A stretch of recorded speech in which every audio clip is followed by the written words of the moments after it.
Tu as le femme de nuit ou mari de nuit dans ta vie. Comment le savoir? Bonjour, moi c'est Natisha Swan. Bon nombre de personnes posent souvent la question de savoir comment reconnaître si l'on a de femmes de nuit ou des maris de nuit dans la vie. Alors, aujourd'hui dans cette vidéo, je vous donnerai quelques signes qui vous permettront d'identifier et voir si réellement vous avez des maris de nuit ou pas. Reste à la fin de cette vidéo, on y va. Signe numéro 1 d'ailleurs qui est plus fréquent et que vous allez constater dans vos rêves, vous êtes toujours en train de coucher avec un inconnu ou avec une personne que vous connaissez déjà dès le départ. Deuxième signe qui est aussi plus fréquent, vous allez constater l'instabilité dans vos relations amoureuses.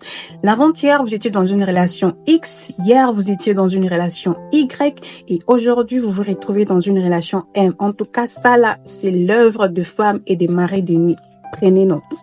Le troisième signe, vous allez constater la mort de votre conjoint ou conjointe après votre mariage. Ça peut être une semaine après mariage, un mois ou après 2 mois ou après une année. Ça là, c'est l'œuvre de mari et des femmes de nuit.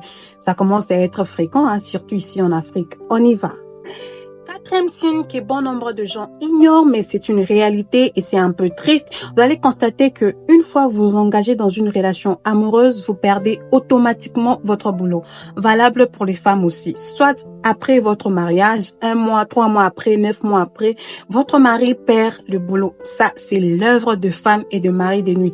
Il faut avoir un discernement là-dessus. C'est important. On y va. Cinquième signe, valable pour les célibataires ainsi qu'aux personnes mariées.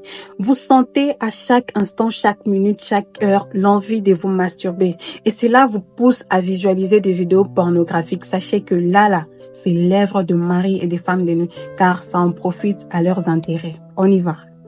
Sixième signe, qui beaucoup aussi ignorent. L'infertilité, la frigidité et l'impuissance sexuelle. Ça là, écrivez en gras, on y va. Septième signe que beaucoup ignorent aussi est que vous vous retrouvez toujours dans des relations où vous vous battez, où il y a des colères inexplicables, vous battez jusqu'à vous blesser. Ça là, c'est l'œuvre des maris et des femmes de nuit. Il faut avoir aussi un discernement sur ça. Ne cherchez pas loin, on y va. Huitième signe, surtout pour les femmes. Vous rêvez souvent, vous avez des enfants ou vous avez déjà fondé une famille. Dans vos rêves, ça là, c'est l'œuvre surtout des maris de nuit. Surtout des maris de nuit. Il faut faire très attention. On y va. Signe numéro 9, vous allez constater que dans vos rêves, vous êtes toujours en train d'épouser quelqu'un. Soit un inconnu, soit une personne que vous connaissez déjà dans la vie réelle. Ça là,